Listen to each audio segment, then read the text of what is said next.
हाँ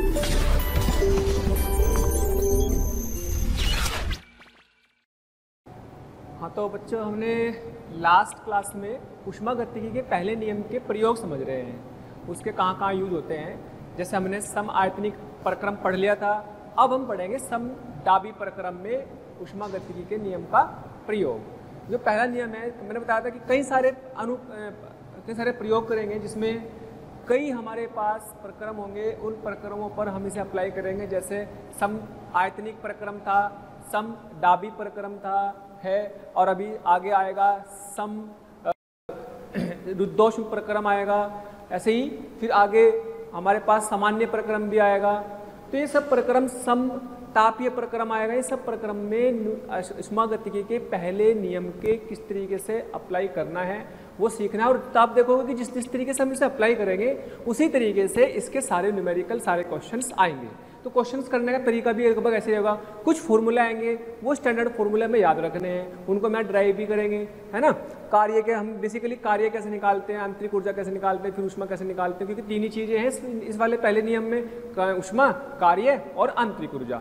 तो कार्य निकालने की हम प्रैक्टिस पहले भी कर चुके हैं और यहाँ पे भी निकालेंगे। अलग अलग स्पेशल विशेष प्रोसेस के लिए, विशेष प्रक्रम के लिए इन प्रक्रमों में किस तरीके से कार्य की वैल्यू होगी और वो कार्य के फॉर्मूले हमें याद भी रखने होंगे, है ना। तो समदाबी प्रक्रम में क्या होता है? समदाबी प्रक्रम का मतलब जिसमें दाब नियत हो। दाब कैसा हो? नियत। दाब नियत मतलब कांस्टेंट होगा इसमें, दाब में कोई परिवर्तन ना हो। यानी कि किसी पिस्टन सिलेंडर का जो अरेंजमेंट है वो आपने इस तरीके से कर दिया कि पिस्टन आपका मूव इस तरीके से कर रहा कि अंदर और बाहर का दाब, यहाँ का दाब और यहाँ का दाब समान है। उसके हिसाब से आपने ऊष्मा दी, इसमें ऊष्मा दे करके इसके अंदर की जो गैस है उस गैस का आंतरिक ऊर्जा बढ़ी, उस पर कार्य भी हुआ और सब निकला। लेकिन कार्य किसके हिसाब से हुआ? नियत दाब के हिसाब से। इसका मतलब जब आप इस पर नियत दाब के हिसाब से चलवाएंगे तो क्या लिखेंगे? क्या V प्रोपोर्शनल टू T लिख देंगे? क्या V1 अपॉन V2 बराबर T1/T2 ये वाला नियम लग जाएगा? यस, है ना, क्योंकि दाब क्या है? नियत है। भाई आप ये समझते हो ना, PV बराबर nRT सोची सही। अब हम जब पहला नियम है, फर्स्ट लॉ क्या था? पहला नियम क्या था? Q बराबर W प्लस U, Q बराबर W प्लस U। तो Q निकालनी होती है, W भी निकालेंगे और U भी। तो अब कौन सा प्रोसेस में निकालना है W? सम दाबी प्रक्रम में। समदाबी प्रक्रम में। समदाबी प्रक्रम में कैसे निकालेंगे भाई? क्या होता है? P dV। P क्या है? समान है, तो यानी कि dV। तो V इनिशियल से V फाइनल, तो P into V final minus V initial, तो क्या बनेगा? P V final minus P V initial. तो इनिशियल और फाइनल ये सेम ही है, फाइनल भी ये भी इनिशियल भी सेम ही है। तो इसको क्या लिख सकते हैं हम आप और भी? NR T final minus NR T initial. तो ये भी कह सकते हैं NR T final minus T initial, या फिर NR डेल्टा T भी कह सकते हैं। तो जो वर्क आता है समदाबी में NR डेल्टा T या NR DT भी लिख सकते हैं, DT भी लिख सकते हैं, है ना। छोटे से टाइम इंटरवल में अगर वर्क निकालें तो थोड़ा सा वर्क है ना, DT भी लिख सकते हैं। सॉरी, टाइम इंटरवल नहीं, ताप अंतर में, ये क्या है? ताप है, ठीक। तो कार्य आ गया भाई। कार्य के बाद क्या चाहिए? दूसरी चीज हमें, कार्य के बाद क्या चाहिए? दूसरी चीज आंतरिक ऊर्जा। आंतरिक ऊर्जा U की वैल्यू निकालनी। U क्या थी भाई? U की वैल्यू आप क्या रखेंगे? NCV/dt रखेंगे। ये तो हमेशा यही रखना है, NCV/dt, ये हमेशा यही रखना है, इसमें कोई कन्फ्यूजन नहीं करना। NCV/dt की वैल्यू, तो NCV/dt कितना होगा?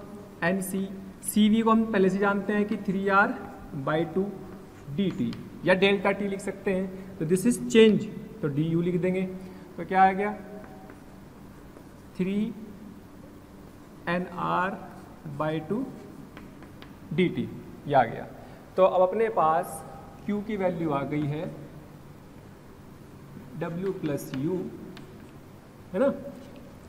कितना आ गया? NR dt plus 3/3NR dt/2। अगर इसमें से NR dt कॉमन ले लेंगे तो CV की वैल्यू 3 तो हमने मोनोटोमिक के ले लिया, कोई भी गैस के लिए तो FRDT लिखेंगे, कोई भी गैस के लिए FRDT। तो सबसे अच्छा तरीका है कि जनरल सामान्य फॉर्मूला लिख लेंगे FRDT। तो क्या बन गया 1 + F/2 RDT, है ना, NRDT।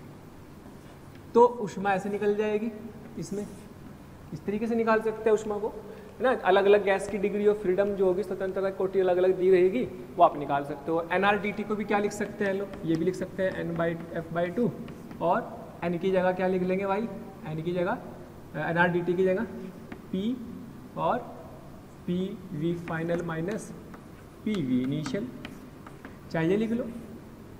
जो भी डाटा में दिया होगा, प्रेशर, दाब या आयतन दिया हो या तापमान अंतर दिया हो, उसी हिसाब से आप इस जो फॉर्मूले को लगा देंगे, उसी हिसाब से इस फॉर्मूले को लगा करके लिख लेंगे। तो आंतरिक ऊर्जा आ गई, ठीक। अब इसमें एक बड़ी इंपॉर्टेंट चीज़ क्या है भाई, एक तरह से अगर देखा जाए, अगर एक और तरीके से देखा जाए कि Q क्या है, du + dw या dq ऐसे लिख लिया। Q को हम ये भी लिख सकते हैं NCP/dt, क्योंकि समान ताप पर, समान दाब पर हम उसमें ऊष्मा दे रहे हैं तो Cp लेंगे, लेकिन ये हमेशा ही क्या होगी, NCV/dt होगी, और ये dw क्या आ गया है, NRDT आ गया है। तो अगर बहुत ध्यान से देखो तो NDT से NDT कट गया, तो क्या बचा, Cp = Cv + R। और बेटे ये फॉर्मूला हम पहले भी जान चुके हैं, तो ये इसका प्रूफ है, बेसिकली ये इसका प्रूफ है, जिसे हम कह सकते हैं मेयर्स फॉर्मूला, जिसे हम कहेंगे मेयर्स फॉर्मूला, मेयर का सूत्र, मेयर का सूत्र, मेयर का रिलेशन क्या है, Cp - Cv = R। पहले हम जान चुके, तो मैंने कहा था इसे प्रूफ करेंगे, तो प्रूफ हमने यहाँ पे करना है, इस तरीके से करना है, ठीक है। अगर बहुत ध्यान से देखो तो ये अपना आ चुका है, और इसमें अगर मैं इसको यहाँ से समझूं तो देखो इसमें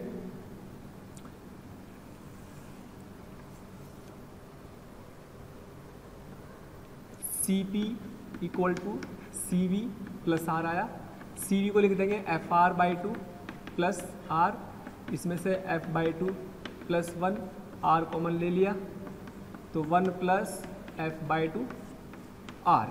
तो Cp को ये लिख सकते हैं, तो यानी कि यहाँ पर देखो ध्यान से, ये और R, ये Cp तो है, अगर मैं इसको लिखना चाहूँ 1 + F/2 × R, ये क्या बना, NCP/dt, तो ये वही तो बना। तो ये की चीज़ लिख के थे, तो इसी से प्रूफ कर देते हैं हम इस चीज़ को कि भाई इसको चाहे ऐसे लिख लो, चाहे ऐसे लिख लो, ये सब लिखने का तरीका है, डिपेंड करेगा कि न्यूमेरिकल डेटा क्या दिया हुआ है। जैसे जैसे न्यूमेरिकल डाटा दिया होगा उसी के हिसाब से आप इसको लिख लेंगे, ठीक है भाई, उसी के हिसाब से इसको आप लिख लेंगे। अब अगर मैं बात करता हूँ मोनो एटॉमिक के लिए, तो मोनो एटॉमिक के लिए, मोनो एटॉमिक मतलब एक परमाणु के लिए, एक परमाणु के लिए Cp कितना आ जाएगा, F की वैल्यू कितनी, Cp कितना 3/2, तो एक परमाणु के लिए 5R/2, क्योंकि F की वैल्यू 3 हो जाएगी। और द्विपरमाणु के लिए, द्विपरमाणु के लिए कितनी आ जाएगी, पहले भी निकाल चुके हम, ये इसलिए लिख रहा हूँ ताकि इनको आप याद कर लें। द्विपरमाणु के लिए 5, तो ये क्या होगा 2 + 5 7R/2, और बहुपरमाणु के लिए Cp बराबर कितनी, यहाँ पे कितना लिखेंगे यहाँ पे 4, सॉरी यहाँ पे F लिख देंगे 6, तो कितना आएगा 3 और 1 10, तो दिस इज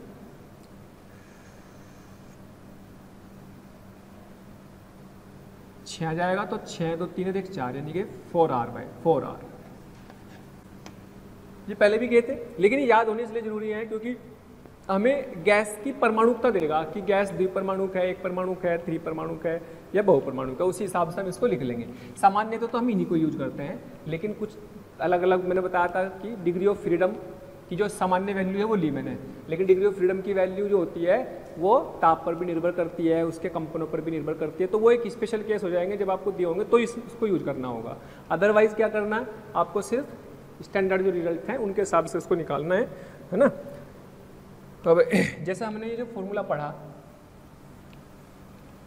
जो हमने फॉर्मूला पढ़ा है, इसमें इंपॉर्टेंट पॉइंट क्या है, Cp - Cv = R। ये कैसी विशिष्ट ऊष्माएं हैं, मोलर, ये कैसी है, मोलर विशिष्ट ऊष्मा, ये मोलर विशिष्ट ऊष्मा है।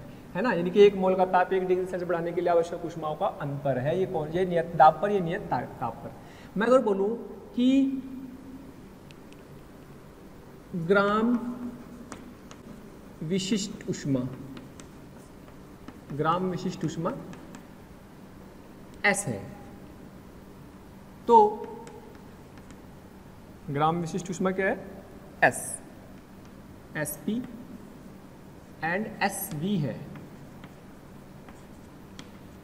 तो कौन सा ऑप्शन सही बैठेगा? क्या SP minus SV equal to R? B, क्या SP minus SV equal to R upon M? C, क्या SP minus SV equal to MR? D, चलो जी, नो, नहीं। बोलो कौन सा बैठेगा? देखो यहाँ से ध्यान रखो भाई, ये वाला जो फॉर्मूला है ये मोलर के लिए है, मेरे को क्या दिया हुआ? 3 में से देखना है। तो SP की फॉर्म में ना करके इसको क्या लिख लेंगे? इसको लिख लेंगे MSP minus MSV equal to R, यानी कि SP minus SV equal to R by M। इसका मतलब ग्राम स्पेसिफिक हीट या ग्राम विशिष्ट ऊष्माओं का अंतर R बाई M के बराबर होगा। और M क्या है? अणुभार है, ये है अणुभार। अच्छा, ये तो हमेशा अंतर फिक्स है, दुनिया की सारी गैस हो, कोई भी गैस हो, सभी गैस का अंतर फिक्स रहेगा।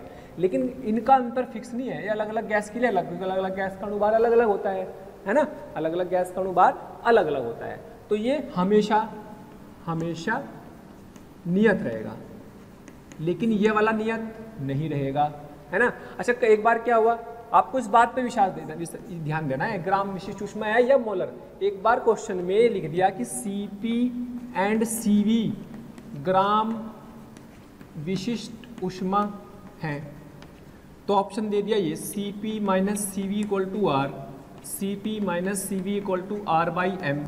तो कौन सा ठीक करोगे भाई? जब ग्राम विशिष्ट ऊष्मा का नाम दे दिया तो ये तो कौन सा का अंतर के बराबर होगा? इस वाले के, तो ये सही होगा। अगर मोलर विशिष्ट ऊष्मा दे देगा तो ये सही होगा। तो कंफ्यूजन सिंबल से नहीं करना, इनके प्रतीक कैसे नहीं, नाम से देखना। अच्छा, ये ग्राम विशिष्ट ऊष्मा है और ये मोलर विशिष्ट ऊष्मा, मोलर विशिष्ट ऊष्मा लिख देगा इन्हीं को, तो इनका अंतर R, इन्हीं को लिख दिया इसने ग्राम विशिष्ट ऊष्मा, तो इनका अंतर R बाई M।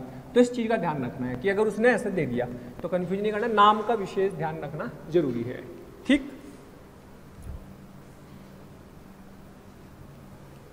अब एक होता है आपका रुद्धोष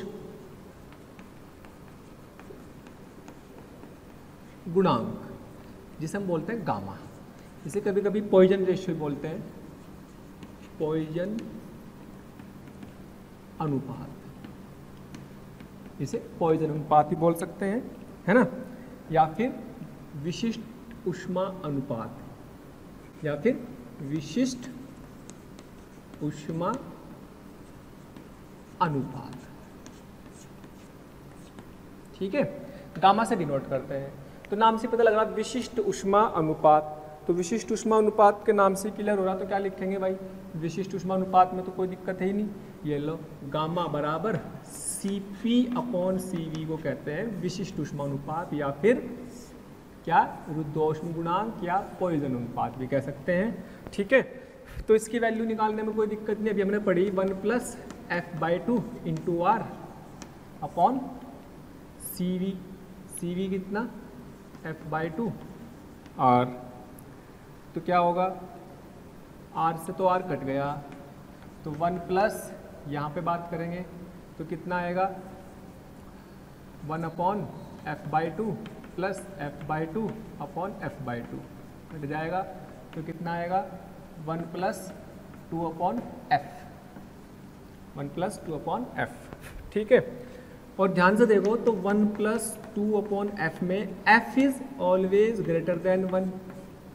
ठीक है, कोई दिक्कत नहीं। तो ये वैल्यू चाहे छोटी आए चाहे कुछ भी आए, लेकिन हमेशा 1 से बड़ी आएगी। तो F gamma is always greater than 1, तो F तो है ही हमेशा बड़ा 1 से, लेकिन ये तो पॉजिटिव है, मतलब F तो ये तो हमेशा पॉजिटिव है ही। तो ये गामा की वैल्यू भी 1 से बड़ी आएगी, गामा कभी भी 1 से कम हो ही नहीं सकता, है ना, गामा कभी भी 1 से कम हो नहीं सकता। अगर गामा की बात हम एक परमाणु के लिए करें, एक परमाणु गैस की बात करें, तो F की वैल्यू कितनी लेते हैं? F equal to 3, 1 plus 2 by 3, तो कितना आ गया 5/3। तो ये याद होने ज़्यादा जरूरी है, मैं इसलिए इनको लिख देता हूँ एक बार। बेटे गामा द्विपरमाणु, अगर द्विपरमाणु की बात करें बराबर 1 + 2/5, तो 7/5। अगर गामा की बहुपरमाणु की बात करें, बहुपरमाणु में अच्छा द्विपरमाणु होगी, बहुपरमाणु में भी अरेखीय, क्योंकि द्विपरमाणु और त्रिपरमाणु रेखीय की तो एक ही बात है।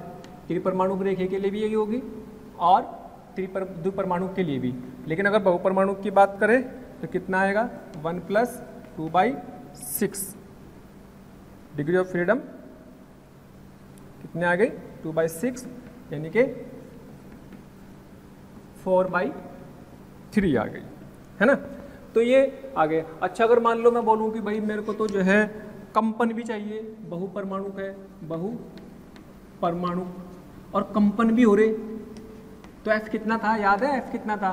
F था 8, तो ये कितना आ जाएगा 4 और 1 5/4, तो ये 5/4 आ जाएगा। तो इस तरीके से हमें सब वैल्यूज याद रखनी है ना। आप चाहो तो इस सभी वैल्यूज को अच्छे से एक टेबल बना सकते हैं। इनको टेबल बना देता हूँ। मान लीजिएगा ये गैस, ठीक, गैस हो गई, डिग्री ऑफ फ्रीडम हो गई,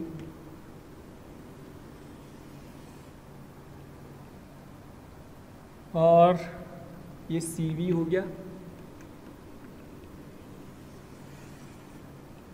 CP हो गया, ये गामा हो गया, ठीक। सभी को एक जगह लिख देते हैं। तो गैस में गैस कौन सी है भाई? किस तरह की गैसेस हैं? एक परमाणु, एक। थैंक यू सो मच प्यारे स्टूडेंट्स, हमें इतना प्यार देने के लिए। डेली हजारों स्टूडेंट्स हमारे वीडियो लेक्चर देख करके लाभान्वित हो रहे हैं। हमारी आपसे रिक्वेस्ट है कि आप हमारे डिस्क्रिप्शन बॉक्स में जा करके हमारे लिंक को क्लिक करें, अपना एनरोलमेंट सुनिश्चित करें।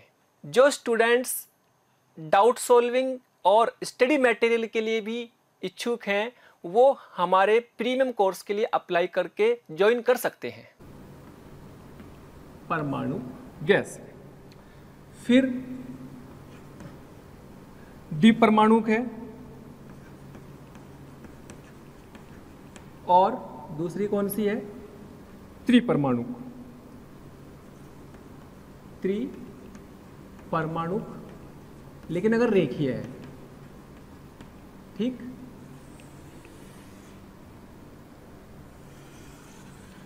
त्रिपरमाणु है और रेखीय है।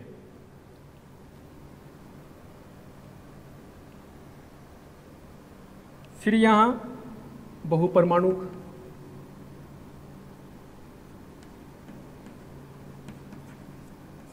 बहुपरमाणु में भी कौन सी?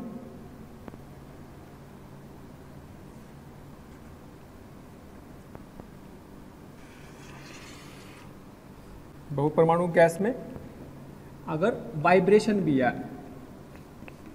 देखो ध्यान से सुनेंगे। डिग्री ऑफ फ्रीडम एक परमाणु के लिए 3, CV की वैल्यू 3R/2, बहुत इंपॉर्टेंट है जो मैं टिक कर रहा हूँ, ये याद होने जरूरी है ना। F के लिए 3R ही FR/2 होती है ना CV की वैल्यू। CV कितना होता है? FR/2। और CP कितना होता है?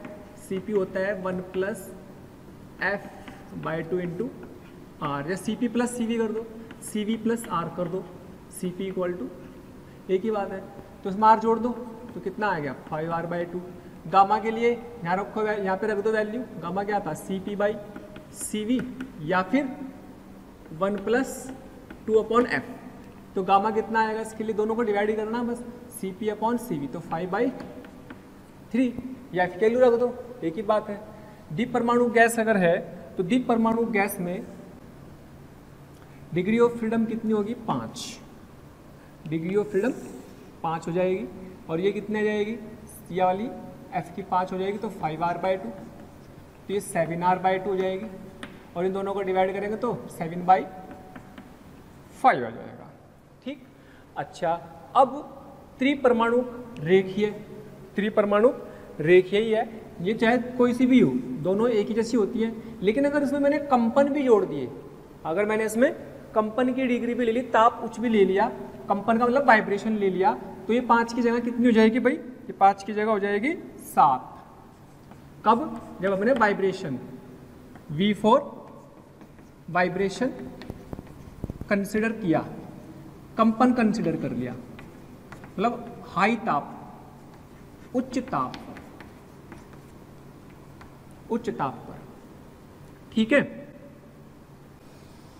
7R/2, ठीक है। और यहाँ पर R जोड़ देंगे तो 7 7 और 2 9R/2, दोनों को डिवाइड कर लो, ये Cp/Cv यानी कि 9/7, ये आ गया। अच्छा, बहुपरमाणुक में कौन से आती है डिग्री ऑफ फ्रीडम? 6 आ जाएगी। लेकिन अगर हम कंपन भी कंसिडर करेंगे तो 8 हो जाएगी, वाइब्रेशन के साथ जोड़ेंगे तो, ताप भी ले लिया अगर, है ना, तो ये 6 लिख लेंगे यहाँ पर, तो 6R/2 यानी कि 3R, ठीक। और यहाँ पर 3R में क्या आएगा? 8R/2 दैट इज 4R, और दोनों को डिवाइड कर लेंगे, 4/3 आ जाएगा, 4/3, R कट जाएगा, ये कितना आएगा? 8R/2, दिस इज 4R, ठीक है। यहाँ पर कितना आएगा? 10R/2 दैट इज 5R, इन दोनों को डिवाइड करेंगे, दिस इज 5/4। सभी वैल्यूज एक से ज़्यादा आनी जरूरी है, ये ध्यान रखेंगे, सभी वैल्यूज एक से ज़्यादा आनी जरूरी है ना। तो ये टेबल आपको बहुत इंपॉर्टेंट है, जब आप थर्मोडायनेमिक्स का सवाल करेंगे, ऊष्मागतिकी के सवाल करेंगे, इस टेबल की सबसे ज़्यादा जरूरत पड़ने वाली है। ज़्यादातर F की, CV, CP की वैल्यू ज़्यादा जरूरत पड़ेगी। गामा या पता हो या ये पता हो, इनमें से कुछ भी आप इसके अकॉर्डिंग लिख सकते हैं।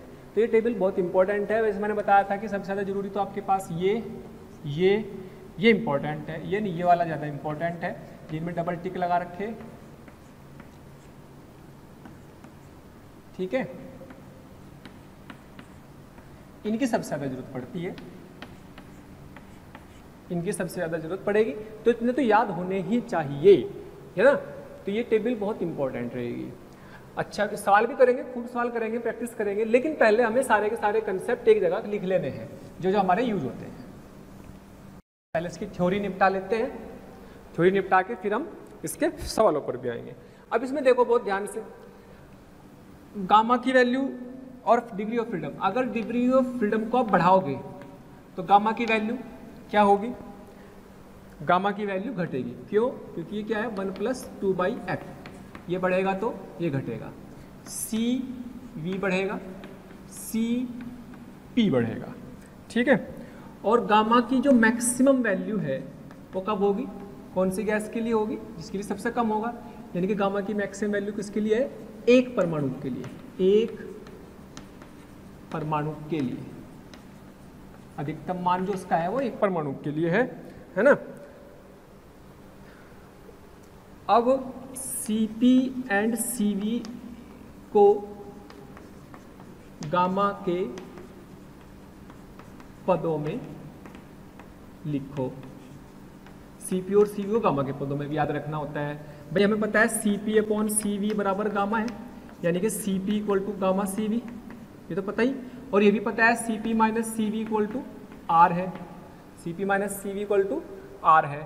तो CP की वैल्यू रख दी यहाँ पर गामा, CV - CV = R, यानी कि यहाँ से CV को मान लेंगे तो R/ कितनी? 1 - गामा। तो हमें कभी कभी ये भी याद रखना होगा, इसकी भी जरूरत पड़ जाती है। और CP की वैल्यू क्या बन जाएगी भाई? CP की वैल्यू क्या थी? CP की वैल्यू आपकी गामा CV थी, गामा CV, यानी कि गामा R/1 - गामा। तो ये CP के ये वाले मान भी याद रखने हैं, ठीक है। ये वाले दोनों मान भी हम इनके याद रख लेंगे, तो इस फॉर्मेट में भी ये जरूरी है।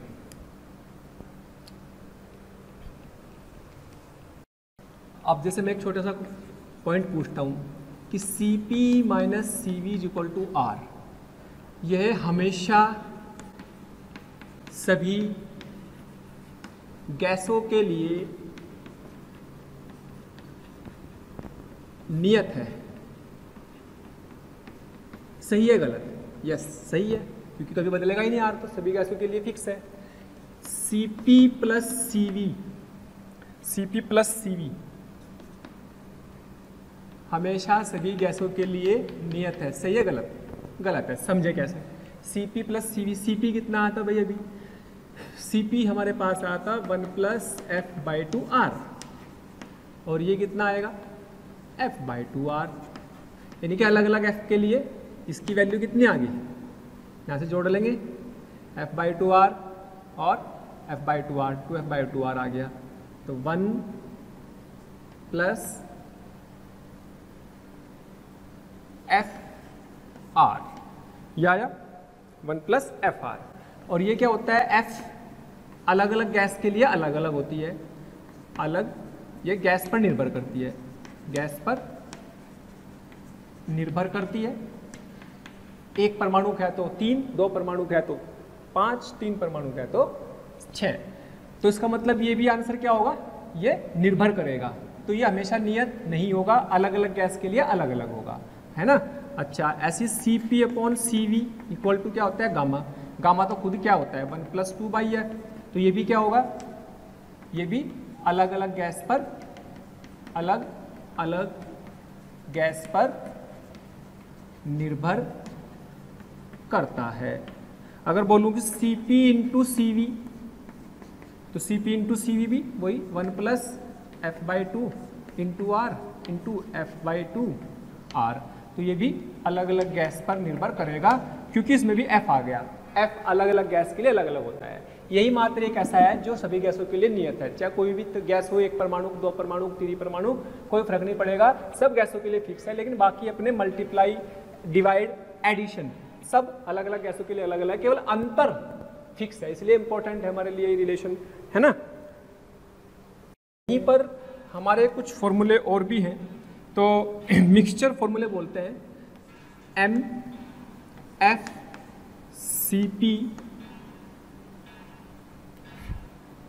ऐसे लिख लो, CV mixture, CV, CP, gamma mix, F mixture, M mixture, T of mixture.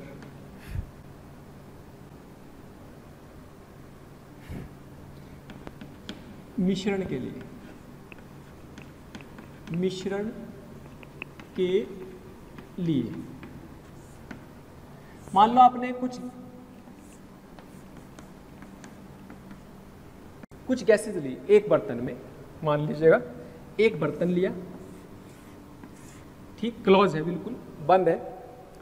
तो ये बंद बर्तन है, आपने इसमें गैस मिलाई F1, जिसकी डिग्री ऑफ फ्रीडम F1 और F2 थी, 2 गैस मिलाई। इसके नंबर ऑफ मोल N1 और N2 थे। इसकी CV1 थी, इसकी CV2 थी, CP1 थी, CP2 थी, गामा1 था, गामा2 था, ठीक। इसका टेम्परेचर T1 था, इसका टेम्परेचर T2 था। तो हमने सारी गैसेस को मिला दिया और ये सारी निष्क्रिय गैस है, निष्क्रिय गैस है, ताकि मिल करके कोई नई गैस, केमिकल रिएक्शन नहीं हो रही। इनको क्या कर दिया? मिश्रण कर दिया, मिश्रित किया। तो मिश्रित करने पर मिश्रण की ये सब वैल्यूज निकालनी और ये अपने न्यूटन, इसके गति के, इसके सॉरी उष्मागतिकी के पहले नियम से निकल जाएंगी। देखो कैसे निकलेंगी। वैसे तो डायरेक्ट फॉर्मूले याद रखने इनके रिलेटेड, फिर भी मैं एक दो आपको बता देता हूँ। अगर बहुत ध्यान से देखो तो Q बराबर W प्लस U, तो W क्या होगा? 0, क्योंकि आयतन क्या है? 0 है। सॉरी, आयतन क्या है? चेंज नहीं हो रहा, क्योंकि डेल्टा V क्या है? 0, इसलिए वर्क क्या होगा? 0।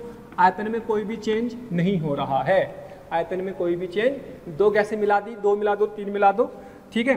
तो इसका मतलब क्या हुआ? Q बराबर U के होगी, Q बराबर U के। और U भी कितनी गैसों का है? एक पहली गैस का और एक दूसरी गैस का। पहली गैस की आंतरिक ऊर्जा जितनी भी थी, दूसरी गैस की आंतरिक ऊर्जा जितनी भी थी, कुल आंतरिक ऊर्जा जितनी भी थी उनके योग के बराबर होगा और वो ऊर्जा का कोई लॉस नहीं हो रहा है ना। तो कैसी गैसेस है? निष्क्रिय गैस, निष्क्रिय गैस लेकर के इन सबको मिला दिया। तो अगर बहुत ध्यान से देखें तो हीट दी, ताप, जो भी इसमें उष्मा दी हमने, शुरू में इनका ताप T1 T2 था, अब बदल गया ताप में चेंज आ गया, वो फाइनल T हो गया। तो ये टोटल गैस कितनी होगी, N1 plus N2 CV of mixture dt। इसको ही लिख सकते हैं कि नहीं, सारी मोल जितने भी हैं, और मान लो पूरी गैस की मिक्स CV एक है, ये CV मिक्सचर की, और ताप हो गया ये चेंज। उसी ताप पर अब ये भी आ गया N1 CV1 dt plus N2 CV2 dt। ठीक है, तो dt से dt कैंसिल आ गया, तो CV मिक्सचर बराबर N1 CV1 plus N2 CV2 upon N1 plus N2। इस तरीके से हमें याद रखना है, इसमें कोई भी दिक्कत वाली बात नहीं है। CP मिक्स के लिए क्या करना है, CP मिक्स बराबर CV मिक्सचर प्लस R कर दो, लो जी कर देते हैं। जिसमें R करेंगे CV मिक्स में, इसमें R जोड़ देंगे तो इसका एलसीएम ले लेंगे, तो क्या बनेगा N1 CV1 N2 CV2 plus नीचे आएगा N1 प्लस N2। अच्छा, जब एलसीएम लेंगे तो R मल्टीप्लाई हो जाएगा N1R प्लस N2R, यह आ जाएगा। ठीक, इसमें से N1 कॉमन लिया, CP मिक्स बराबर N1 CV1 plus R N2 CV2 plus R upon N1 plus N2। CP mix बराबर N1 CP1 plus N2 CP2 upon N1 plus N2। तो ऐसे ही फॉर्मूला आगे जैसा ये था, यानी कि इनको याद रखना भी मुश्किल नहीं है, इसका फॉर्मूला प्रूफ कर दिया, ऐसा कर दिया। गामा में तो कोई दिक्कत आनी नहीं चाहिए। गामा मिक्स क्या होगा, CP अपॉन CV, लेकिन कौन सी, मिक्सचर की, मिश्रण की। तो दोनों को डिवाइड कर लेंगे। सोचो जब डिवाइड करेंगे N1 प्लस N2 कट जाएगा, तो बचेगा क्या, N1 CP1 plus N2 CP2 upon N1 CV1 plus N2 CV2, यह आ गया। ठीक, इसके बाद अच्छा, सभी गैस की चाहे 3 मिलाओ, 4 मिलाओ, 5 मिलाओ, सबके लिए है। डिग्री ऑफ फ्रीडम की अगर बात करें, तो ये नियम तो लगेगा ही उसमें, ये किसी बंद कंटेनर में अगर मिला दें तो ये सब फॉर्मूले तो आप नोट कर लेंगे, याद रखेंगे। साथ ही साथ अगर हम निकालें F mixture, F of mixture, तो F ऑफ मिक्सचर क्या होगा, तो F ऑफ मिक्सचर के लिए क्या लिखेंगे भाई, N1 प्लस N2, यही सेम लिखेंगे। इसको लिख लेंगे F of mixture into R/2। CV क्या होता है, FR/2। यहाँ पे क्या लिख लेंगे, N1 F1 R/2, N2 F2 R/2, R/2 से R/2 खत्म। तो कितना आ गया, F मिक्सचर बराबर N1 F1 plus N2 F2 upon N1 plus N2। ये मिक्सचर के फॉर्मूले हैं, जब किसी बंद कंटेनर में इनको मिला देते हैं, है ना, तो उसमें फिर ये इसके फॉर्मूले याद रखने। इन पे सीधे फॉर्मूले भी ऐसे सवाल आते हैं, लेकिन बहुत टफ नहीं होते, तो याद रख लेने में भी कोई बुराई नहीं। सिंपल फॉर्मूले हैं, मिक्सचर का निकालना तो सारे फॉर्मूले जैसे से देखने में लग रहे, है ना, नीचे सब में N1 प्लस N2 आ ही रहा। अब क्या बचा है भाई, बोलो जी, बोलो। हाँ, अब मिक्स, तो भाई मिक्सचर का क्या बनेगा, M मिक्स टोटल कुल द्रव्यमान बटे कुल अणुभार, कुल मोल, ऐसा लिखो, है ना। द्रव्यमान बटे अणुभार क्या होता है, मोल। तो कुल द्रव्यमान बटे मोल कितना, कुल द्रव्यमान कितना होगा, कुल द्रव्यमान हो जाएगा M1 plus M2 upon N1 plus N2। और बेटे M1 को क्या लिख देंगे, आपने तो फॉर्मूला पढ़ाई है कि N बराबर होता है M/M, यानी कि M बराबर हो जाएगा NM, ये तो पढ़ाई। तो M1 की जगह क्या लिखेंगे, N1 M1 N2 M2 upon N1 plus N2, simple, कोई मुश्किल नहीं है। ठीक,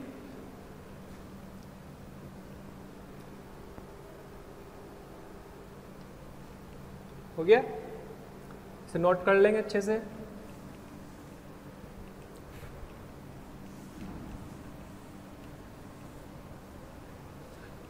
और ताप का फॉर्मूला, ताप मिक्सचर का फॉर्मूला हम पहले ही प्रूफ कर चुके हैं। अब जैसे हम ताप के मिक्सचर का पहले ही फॉर्मूला प्रूफ भी कर चुके हैं, एक बार फिर से बता देता हूँ उस ताप के मिक्सचर के फॉर्मूले को। जैसे उसमें कुछ नहीं करना कि कुल आंतरिक ऊर्जा जितनी पहले थी गैसों की, मिलाने के बाद भी उतनी रहेगी, यानी कि U प्रारंभिक बराबर U अंतिम, और U अंतिम किसके बराबर है, U1 प्लस U2 के दोनों गैसों की जो होगी।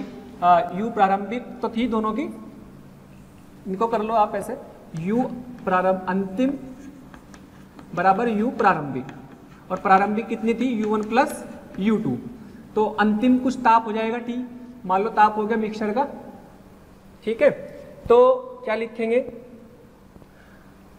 ये आ जाएगी आपके पास N1 plus N2 F of mixture R/2 T of mixture, यह आ जाएगी इक्वल टू कितनी, N1 F1 RT1/2 plus N2 F2 RT2/2। ये इसकी शुरू की ये थी, इसकी शुरू की दोनों को जोड़ करके पूरे मिक्सचर की तो यही बनेगी NFR T मिक्सचर ऑफ 2। तो क्या बनेंगे, F/2 R/2 से R/2 कट जाएगा, और T ऑफ मिक्सचर क्या बनेगा, N1 T1 N1 F1 T1 plus N2 F2 T2 upon N1 plus N2 और क्या F ऑफ मिक्सचर, ये बन जाएगी। ठीक प्यारे बच्चों, हमें रोज कमेंट्स के माध्यम से ये रिक्वेस्ट आ रही है कि सर हमें इस टॉपिक के वीडियो लेक्चर प्रोवाइड करें या इस टॉपिक के वीडियो को समझाएं। तो मेरी आपसे रिक्वेस्ट है कि आप हमारे चैनल पर जाकर के सब्सक्राइब करें और बेल आइकन को हिट करें, ताकि जो भी वीडियो लेक्चर हमने डाले हुए हैं उसके नोटिफिकेशन आपसे मिस ना हो। मैं ऐसा इसलिए कह रहा हूं क्योंकि हमने ज़्यादातर वीडियो लेक्चर को ऑलरेडी अपने चैनल पर डाला हुआ है, तो जिस लेक्चर की आप डिमांड कर रहे हैं वो लेक्चर आपको पॉसिबली वहां पर मिल जाएंगे।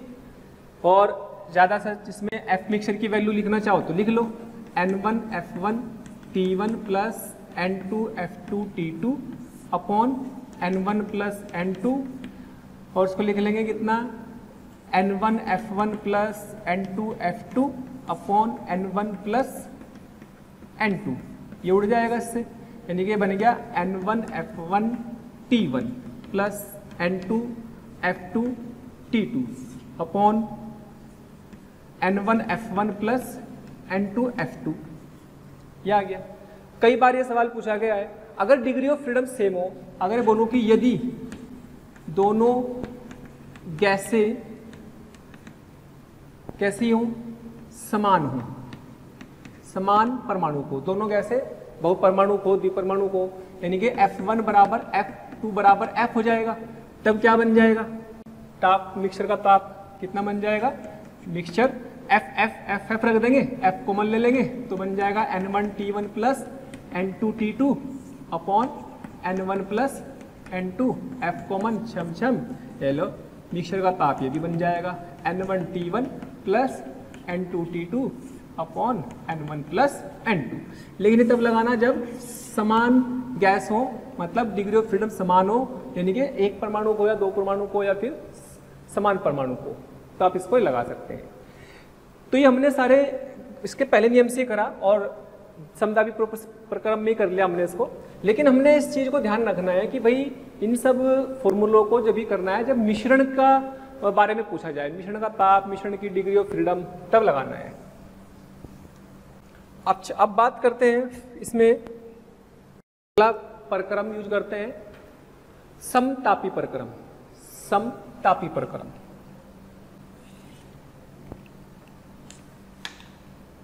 समतापीय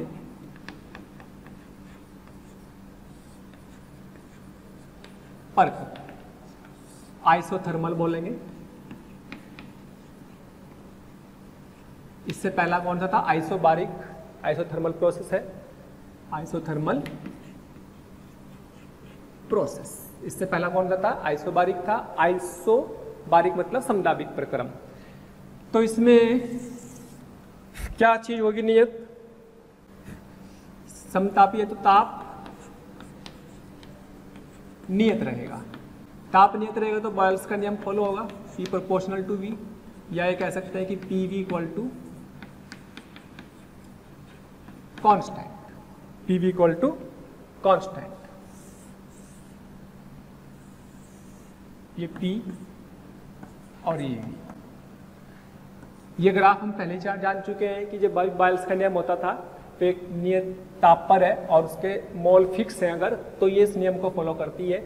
तो हमें क्या करना है इस पे, डी क्यू या क्यू बराबर डब्ल्यू प्लस यू, वही डी क्यू बराबर ये लिख लो, चाहे ऐसे लिख लो, डी क्यू बराबर D W plus D you, एक ही बात है। ठीक, तो ये कौन सा नियम है? पहला नियम है ऊष्मागतिकी का, यहाँ पे अप्लाई करेंगे। तो भाई इसमें क्या हो रहा है, ताप नियत है, ताप में कोई परिवर्तन नहीं हो रहा है। जब ताप में परिवर्तन नहीं होगा तो आंतरिक ऊर्जा में भी कोई परिवर्तन नहीं होगा, क्योंकि आंतरिक ऊर्जा किसका फंक्शन है, किसका फलन है, ताप का। ताप में परिवर्तन ही नहीं है तो उसका मतलब उसकी आंतरिक ऊर्जा नियत है। ठीक है, यानी कि सारी ऊर्जा कहाँ चली गई, चूंकि ताप कांस्टेंट है, नियत है, तो इसका मतलब डेल्टा टी क्या हो जाएगा, 0, या डी टी क्या हो जाएगा, 0। तो डी यू बराबर क्या था, N R N F R D T, ये था N C V D T, C V तो यही था ना। तो इसका मतलब जब ये 0 तो ये क्या आ गया, 0 आ गया। इसका मतलब ये हुआ डी क्यू बराबर, अगर इसमें ऊष्मा दी जाएगी तो वो कहाँ खर्च होगी, वो सारे की सारी कार्य में बदल जाएगी यहाँ पर। तो डी डब्ल्यू, यानी कि अगर इसमें ऊष्मा निकालनी तो कार्य निकाल लो, कार्य निकाल के काम चल जाएगा। और कार्य का फॉर्मूला आपने क्या पढ़ा हुआ है, पी डी वी। इस बार जो दाब है वो कांस्टेंट नहीं है, वो क्या हो रहा है, कोई कांस्टेंट बटे v के बराबर है, कोई कांस्टेंट बटे v के बराबर से k लिख लो कोई कांस्टेंट। तो इसका मतलब p dv से का वर्क निकल जाएगा और इसमें सोल्व कर सकते हैं आप। तो यानी कि वर्क बराबर क्या आ जाएगा, v इनिशियल से v final k upon v dv। k constant बाहर लिया, 1 अपॉन v का इंटीग्रेशन आता है ln v, limit v initial से v फाइनल ln v। ठीक है, अच्छा k को हम क्या लिख, k तो हमारा आंसर में आएगा नहीं, तो k को क्या लिख सकते हैं, पी वी, p अभी लिखेंगे k, तो ln v final minus ln v initial. बेटे इसमें लिमिट रख दी, तो k ln v final minus v initial, sorry upon में लिख देंगे क्योंकि log m minus log n होता है, log m बटे n। तो ये आ गया अपने पास। अच्छा k क्या हो गया भाई, k की वैल्यू क्या होती है, P V equal to N R T. ये क्या बना था, k को पी वी लिखा है ना, तो ln v final upon v initial, इसको लिख सकते हैं एन आर टी, क्योंकि t तो दिया रहेगा फिक्स है, N R T ln v final upon v initial. अब यहाँ से देखो, चूंकि P प्रोपोर्शनल टू 1/v है तो P initial upon P final बराबर होगा V final upon V initial. इसका मतलब इसी फॉर्मूले को ऐसे भी लिखा जा सकता है nRT ln P initial upon P final. बहुत ही इंपॉर्टेंट फॉर्मूला है दोनों ही, तो ये आपके याद होने चाहिए। ln का मतलब होता है, ln का मतलब क्या होता है, log बेस e, है ना। ln का मतलब log बेस e, यहाँ पे कुछ भी नंबर हो, लेकिन अगर बेस 10 में कन्वर्ट करना है ना, बेस 10 में कन्वर्ट करना है तो याद रखेंगे ln मतलब log बेस e में कोई भी नंबर है उसे बेस 10 में कन्वर्ट करना है, तो आप क्या करेंगे, इसमें 2.303 log बेस 10 में कन्वर्ट करके लिख देंगे। मान लो मैं इसको लिख लेता हूँ ln x, तो ln ही x, इसमें तो कोई दिक्कत नहीं है। लेकिन अगर मुझे को लिखना है ln x को log बेस 10 में कन्वर्ट करना है, इसका बेस, इसका आधार 10 करना है, तो यहाँ पे 2.303 इससे मल्टीप्लाई करके ये कहते हैं आधार कन्वर्जन फॉर्मूला। ठीक है, आधार कन्वर्जन फॉर्मूला, इसको आपको याद रखना है। क्यों?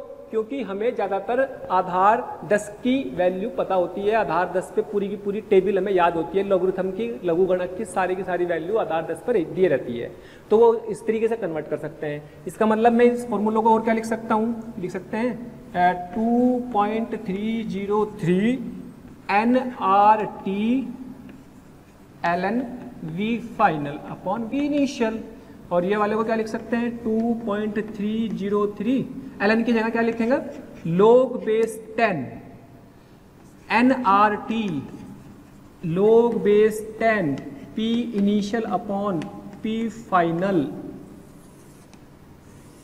तो ये अपने कार्य के फॉर्मूले रटे होने चाहिए समतापी प्रक्रम के लिए। समतापी प्रक्रम के ये आपको अच्छे से याद होने जरूरी हैं, ये याद होंगे तो हमारा काम चल जाएगा। ठीक है,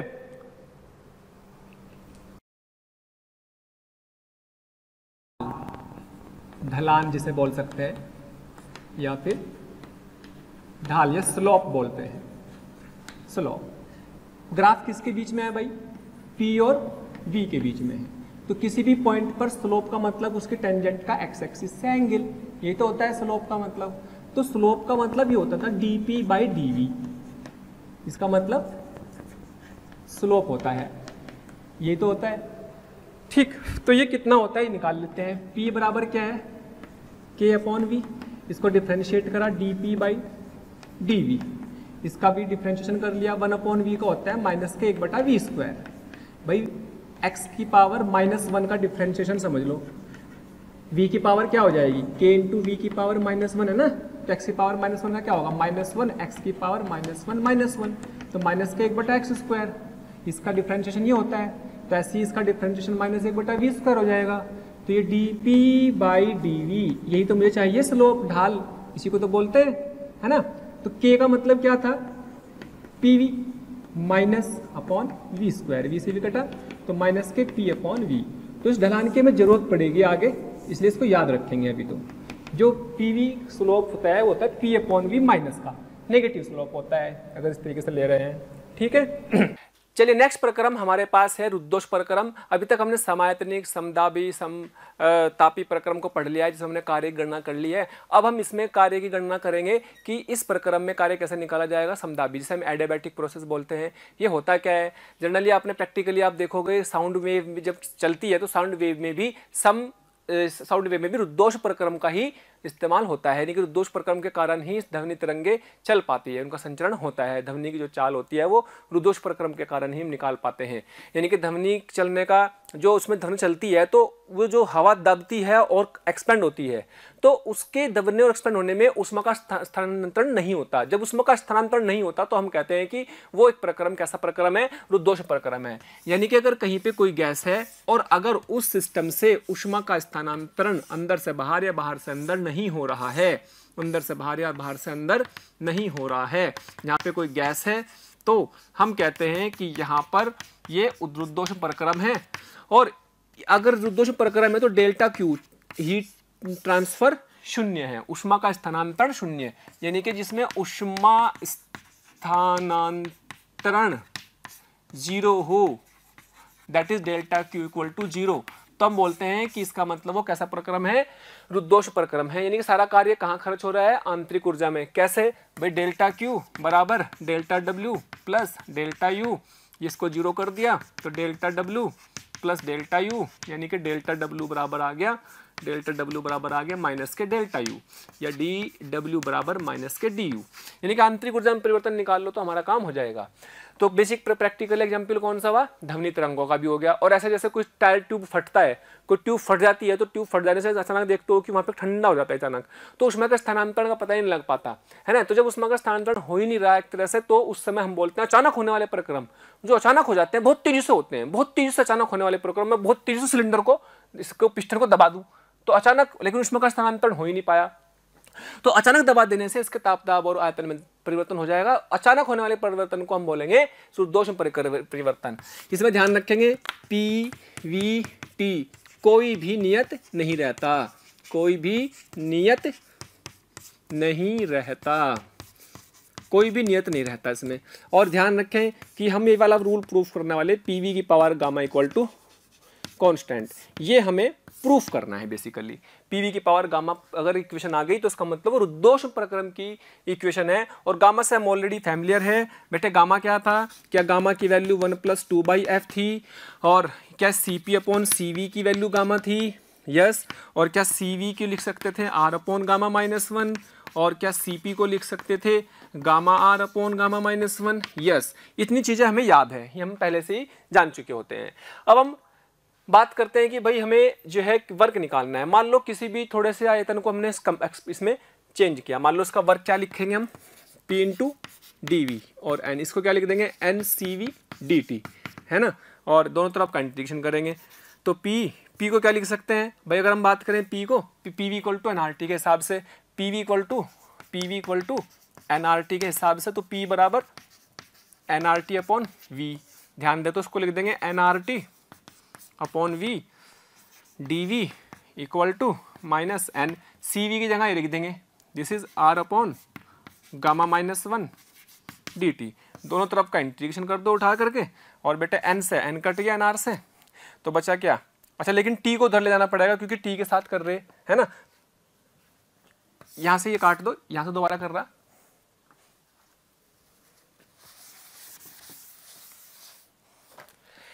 p की वैल्यू उठा करके यहां पे रख देंगे this is nRT/V dV = -n, और c की वैल्यू रख देंगे ये R/γ-1 dt। अब इसमें nr से तो nr कट गया, और बेटे t को नीचे ले जाओ क्योंकि t अलग ले जाएंगे और v वाला अलग, यानी कि dV/V और इक्वल टू माइनस कितने आगे, माइनस के 1/γ-1 और dt, ये वन अब नीचे आ जाएगा 1/t × dt। दोनों तरफ का इंटीग्रेशन कर देंगे, और इंटीग्रेशन करने पर लिमिट लगा देंगे t इनिशियल से t फाइनल और v इनिशियल से v फाइनल। जब इसको इंटीग्रेट करेंगे तो यह आ जाएगा ln v, यह आ जाएगा ln v, तो v इनिशियल से v फाइनल आ गया। और यहाँ पे कितना आएगा भाई, माइनस के 1/γ-1 है, तो यह आ जाएगा ln t की वैल्यू लिमिट रख देंगे t इनिशियल से t फाइनल। बेटे हमें पता है इसमें क्या, हमें पता है कि log m/n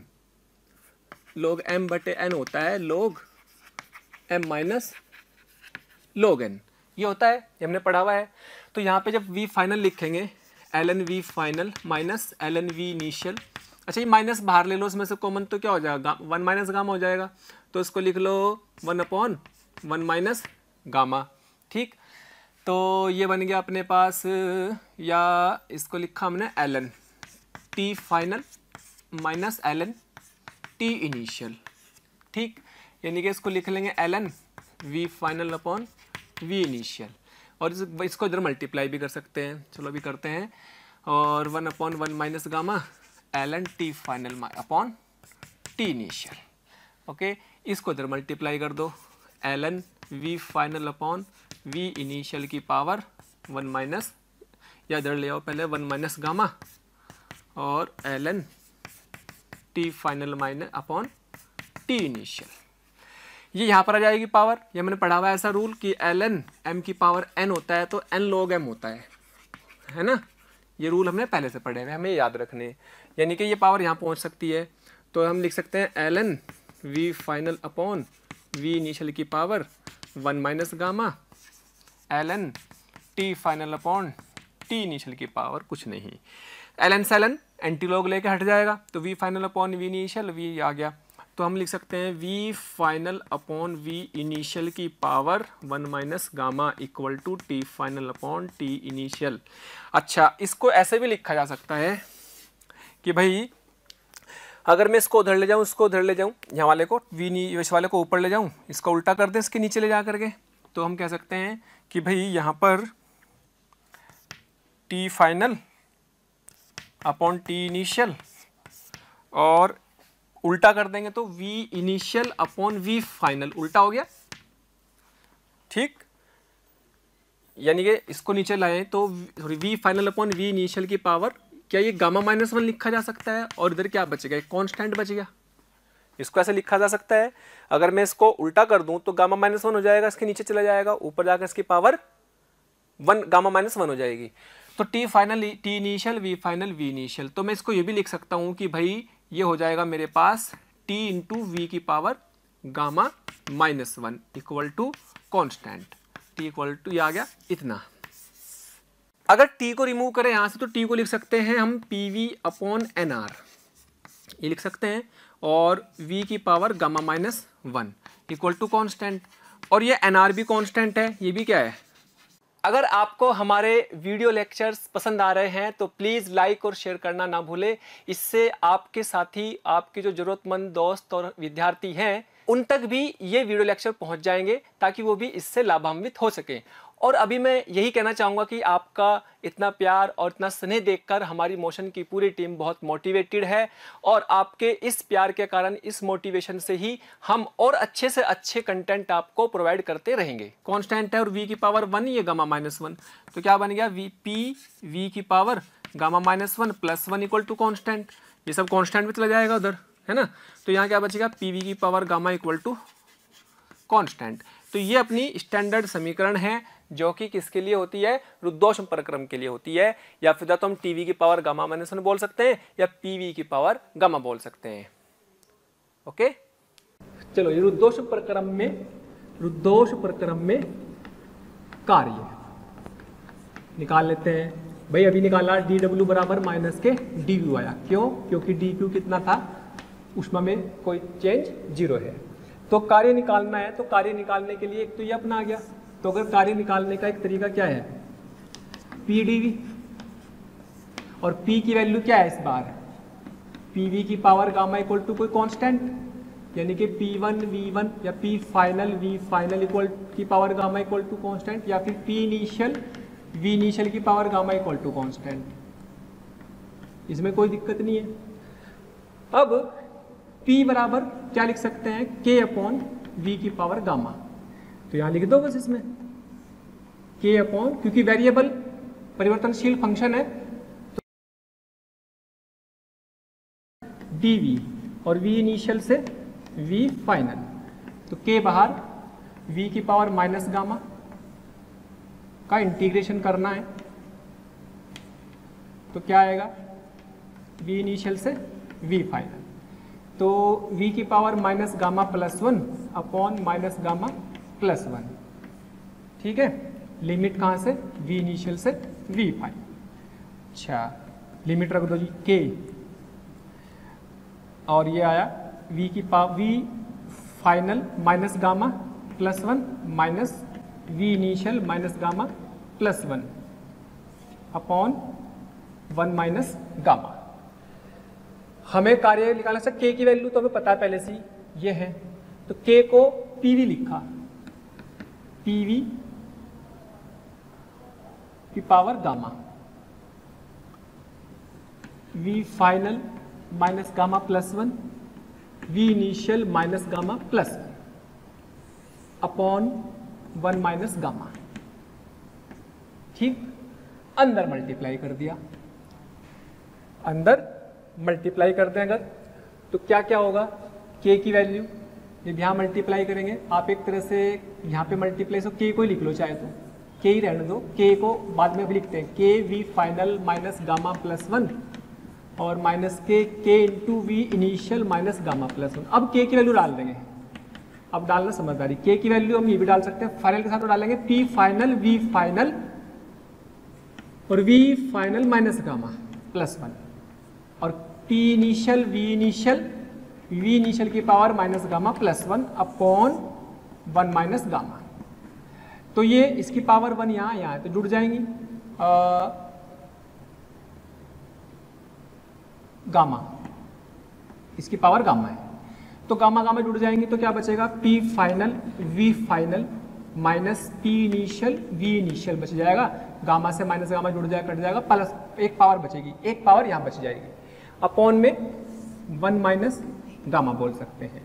इसी को हम ये भी लिख सकते हैं nr t final minus nr t initial upon 1 minus gamma. इसको आप ये भी लिख सकते हैं nr delta t upon 1 minus gamma, ठीक। कुछ बुकों में गामा माइनस 1 लिख देते हैं, तो ये पहले लिख देते हैं, ये बाद में, ऐसा भी लिखने में कोई बुराई नहीं है, p initial v initial minus p final v final upon gamma minus 1, तो इससे कंफ्यूज नहीं होना, तो कुल मिला के कार्य का फॉर्मूला हमारे काम का जो आने वाला है वो ये है, कौन से केस में, रुद्धोष्म प्रक्रम में, रुद्धोष्म प्रक्रम। सवालों में दिया रहेगा कि प्रक्रम कौन सा है, उसी के हिसाब से आप इस कार्य को निकाल सकते हैं। ठीक है, तो ये फॉर्मूला आपको याद रखना है, ये फॉर्मूला आपको याद रखना है। ठीक, अब जैसे हमने स्लोप की बात की थी, काय की बात की थी, स्लोप की, तो स्लोप की बात ढाल की, प्रवणता की, तो यहां पे भी करेंगे। रुद्धोष प्रक्रम में ढाल, रुद्धोष प्रक्रम में ढाल की गणना क्या होगा भाई? भाई ग्राफ तो इसका भी कैसा बनेगा, अगर मैं ग्राफ की बात करूं तो ध्यान से देखो, P बराबर क्या बैठेगा, कांस्टेंट अपॉन V की पावर गामा, और चूंकि गामा ग्रेटर देन 1 ही है, हमेशा ग्रेटर देन 1 होता है, तो इसका मतलब अगर ये बढ़ेगा तो ये घटेगा, तो ग्राफ तो इसका वैसा ही आया जैसा समतापीय का आता था। तो अंतर किस चीज का होगा, स्लोप का, ढाल का। तो इसलिए ढाल की इंपॉर्टेंस है। जब हमारे पास दोनों ग्राफ एक जैसे होंगे तो हमें पहचानने की बात करेगा कि कौन सा ग्राफ समतापीय का है, कौन सा ग्राफ डियाबेटिक यानी कि रुद्धोष्म का है। तो उस समय सिर्फ ढाल ही हमारे लिए ढाल बन करके काम में आएगा, जिससे हम कि इसके ग्राफ को पहचानेंगे कि हाँ भाई किसका ढलान ज्यादा है, किसका ढलान कम। तो वो निकाल लेते हैं, क्या रिलेशन होता है, पी वी के अपॉन वी की पावर गामा। ढाल का मतलब हमें किसका निकालना, हमें निकालना है dp बाई dv, हमें निकालना है dp बाई dv। तो चलो जी निकालते हैं। तो dp बाई dv निकालना, क्या करेंगे, k v की पावर, यहां से लिख देंगे k इंटू वी की पावर माइनस गामा, तो x की पावर n, तो माइनस गामा v की पावर माइनस गामा माइनस 1, ये बन गया dp अपॉन dv बराबर k को क्या लिख सकते हैं, pv की पावर गामा, pv की पावर गामा, तो ये माइनस गामा हो गया, और ये v की पावर माइनस गामा माइनस 1। अगर बहुत ध्यान से देखो तो क्या बचेगा, pv की पावर माइनस 1 माइनस गामा, यानी कि बोल सकते हैं minus gamma into P upon V. तो ये कह सकते हैं कि dp upon dv equal to minus gamma p upon v, gamma से मल्टीप्लाई हो रहा। ये स्लोप किसका था, याद है, अगर ये स्लोप था समतापीय प्रक्रम का, गामा इंटू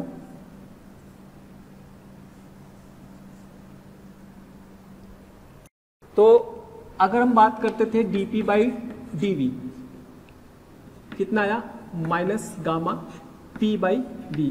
किसके लिए आया ये आया रुद्धोष्म के लिए, रुद्धोष प्रक्रम के लिए। इसका ग्राफ ऐसा ही होना, p है v है। अब हमने ऐसा ही ग्राफ एक और पढ़ा था, p v है ना, ये इसमें क्या चल रहा है, pv की power gamma equal to constant चल रहा है, इसमें क्या चल रहा है, pv इक्वल टू कॉन्स्टेंट चल रहा है। इसका जो आया था dp बाई dv कितना आया था, माइनस के p बाई v। ये किसके लिए आया था, समतापीय के लिए, समतापीय प्रक्रम के लिए, यानी कि ताप को नियत रखते हुए प्रक्रम को किया। तो क्या रिलेशन हुआ, dp बाई dv ऑफ रुद्धोष्म यानी कि एडियाबैटिक बराबर minus gamma of dp by dv of समतापीय, समतापीय। ठीक, यानी कि स्लोप कह सकते हैं या ढाल कह सकते हैं, है ना, ढाल ऑफ रुद्धोष्म, रुद्धोष्म का ढाल बराबर है माइनस ऑफ गामा इंटू समतापीय का ढाल, समतापीय का ढाल। तो ग्राफ को पहचानने के लिए ढाल की जरूरत पड़ेगी, है ना। ये भी कह सकते हैं कि जो भाई dp बाई dv है, जो dp बाई dv है किसका, रुद्धोष्म का, वो क्या है, ग्रेटर है dp बाई dv ऑफ एडिया, ये समतापीय का। ठीक, क्यों, क्योंकि गामा की वैल्यू हमेशा ग्रेटर देन 1 होती है, गामा की वैल्यू हमेशा ही 1 से ज्यादा होती है। जब गामा की वैल्यू 1 से ज़्यादा होगी तो इससे ज़्यादा मल्टीप्लाई हो रहा तो ये ज़्यादा आएगा, ये कम आएगा, है ना। दोनों का स्लोप नेगेटिव है लेकिन ज़्यादा मैग्नीट्यूड किसका है, इसका आएगा, तो इसलिए इसका ढलान ज़्यादा है। तो ढलान किसका ज़्यादा होगा, वो रुद्धोष्म, जिसका कम वो समतापीय। इस तरीके से पहचानेंगे, अच्छा ये ढलान ज़्यादा आ रहा है तो उसका मतलब ये रुद्धोष्म का है, जिसका ढलान कम आ रहा है इसका मतलब ये समतापीय का है। तो ढलान के बेस पर, स्लोप के बेस पर यानी कि हम पहचान करेंगे इनके ग्राफों की, इनके ग्राफ को पहचानना है ना। जैसे अगर हम ढलान की बात कर रहे हैं, अगर मैं मान लूँ कि P और V के बीच का ग्राफ आपको ये दिया हुआ, ऐसे दिया, तो ये दो ग्राफ दिए, तो बोलो कौन सा पहला और दूसरे में से कौन सा समतापीय है और कौन सा रुद्धोष्म है। तो देखो इसके किसी भी बिंदु को ले लो, इस पे ढलान ये बनेगा, इसके ऊपर इसी के बिंदु पर लेंगे, इस पे ढलान ये बनेगा, तो किसका ढलान ज़्यादा है, इसका। इसका मतलब कि ग्राफ 2 कैसा है, रुद्धोष्म, और ग्राफ 1 कैसा है, समतापीय। तो ढलान से पहचानेंगे, क्यों, क्योंकि इसका ढलान ज़्यादा है, तो dp/dv ऑफ एडियाबैटिक, एडियाबैटिक मतलब रुद्धोष्म, greater than dp/dv of isothermal मतलब समतापी, समतापी, इसका आप ज़्यादा है। इसी में आप ऐसे भी समझ सकते हैं, मान लो कि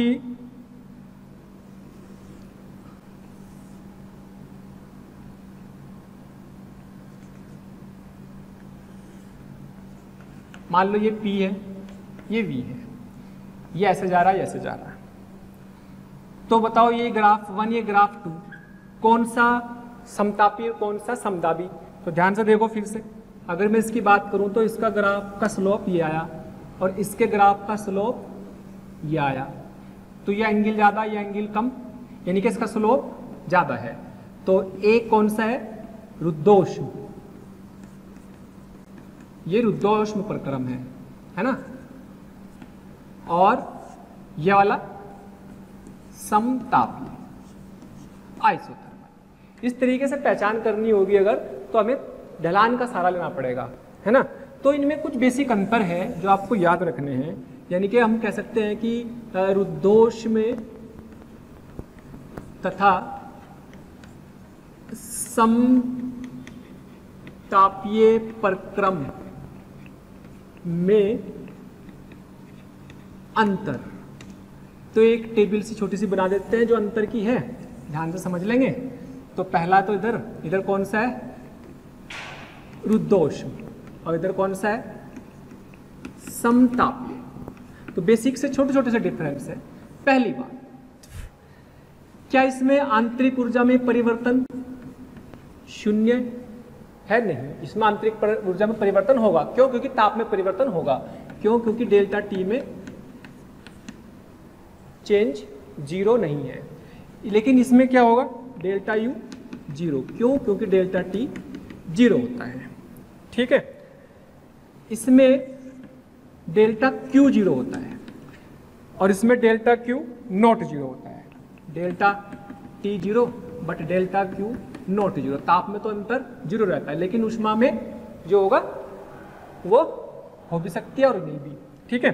तो इस वाले में आप कह सकते हैं कि टी इनिशियल बराबर टी फाइनल तो रहेगा, इसमें क्यू इनिशियल क्यू फाइनल बराबर रहेगा।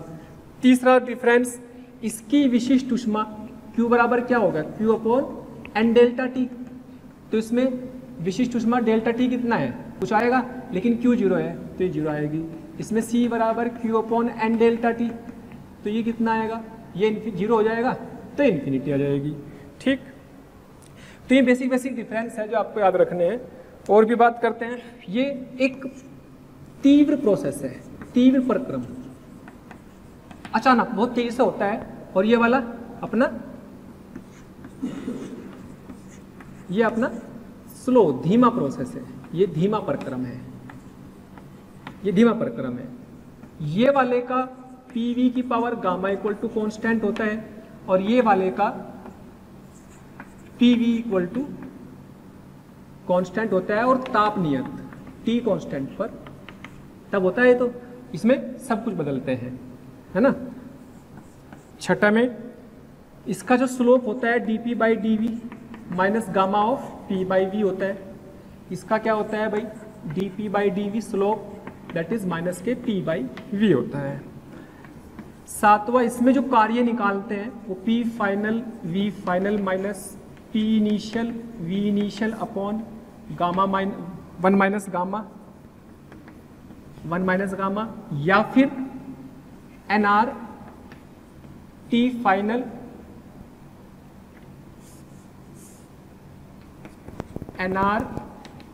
Final minus T initial upon 1 minus gamma. और इसमें जो होता है कार्य का फॉर्मूला वो होता है nRT ln v final upon v initial या फिर nRT ln t initial upon p final, ये होता है। या फिर 2.303 nRT log base 10 v final upon v initial होता है। ऐसे ही इसमें कन्वर्ट कर सकते हैं। एक और 8वां है, इसे बोलते हैं इलास्टिसिटी, प्रत्यास्थता। इसमें जो प्रत्यास्थता यूज करते हैं वो होती है गामा पी, और इसमें जो प्रत्यास्थता होगी वो होती है पी,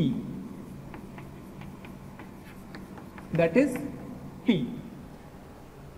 ओके, तो ये डिफरेंस भी याद रखने हैं, छोटे छोटे से क्वेश्चन इसमें बनेंगे। और इस तरीके से हमारा समतापी और सरुद्धोष्म प्रक्रम भी पूरी तरीके से कंप्लीट हो गए। इनके ऊपर प्रॉब्लम भी देखेंगे अभी हमारे और जो सामान्य प्रक्रम रह रहे हैं उसको करेंगे और उनके ऊपर कुछ क्वेश्चन देखेंगे। तो प्यारे बच्चों, अगर आप चाहते हैं कि आपको किसी भी टॉपिक के लाइव डिस्कशन, वीडियो लेक्चर या स्टडी मटेरियल की जरूरत है तो कृपया आप हमें इस नंबर पर कॉल कर सकते हैं 18002121 799 18002121 799।